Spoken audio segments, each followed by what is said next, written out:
Channel, कैसे हैं आप सब? उम्मीद करता हूँ अच्छे होंगे। तो गाइस आज के वीडियो होने वाला है रंजीता के ऊपर, बल्कि वो क्यों रू का वीडियो बनाती है और गाइस अब उसका वीडियो क्या आ रहा है। तो गाइस मेरे साथ बन रही है और पूरा जानकारी यहाँ पे आप लोग को दूंगा। तो चलिए वीडियो को स्टार्ट करते हैं।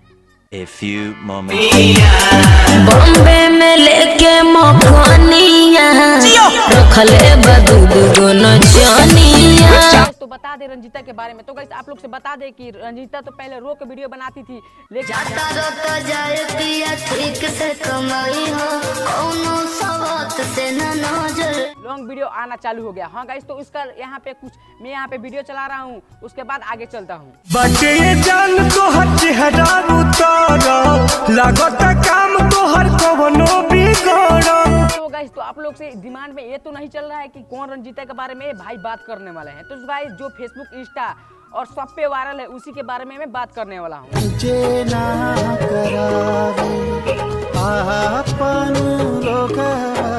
पीछा छोड़ावे।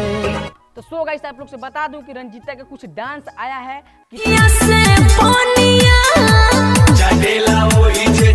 सो गाइस तो कैसा लगा रंजीता का डांस। और गाइस मैं भी देखा तो बहुत तंग हो गया कि गाइस ऐसा डांस कर रही है और गाना भी ऐसा है, जो भी बंदा जा रहा है उसके साथ वीडियो बना रहा है तो 100% वो वायरल हो जा रहा है। तो गाइस आप भी जाइए रंजीता को साथ में वीडियो बनाइए और वायरल हो जाइए। और हिट के जवाब तू पत्थर को दो, घर के इज्जत के रखता नीलाज हो ना तो बियाह तो गाइस तो उम्मीद करता हूँ आप लोग को छोटा सा वीडियो अच्छा लगा होगा। तो मिलते हैं नेक्स्ट वीडियो में, तब के लिए बाय बाय। और गाइस जो भी भाई ये वीडियो नहीं देखे थे वो कमेंट कर दीजिए।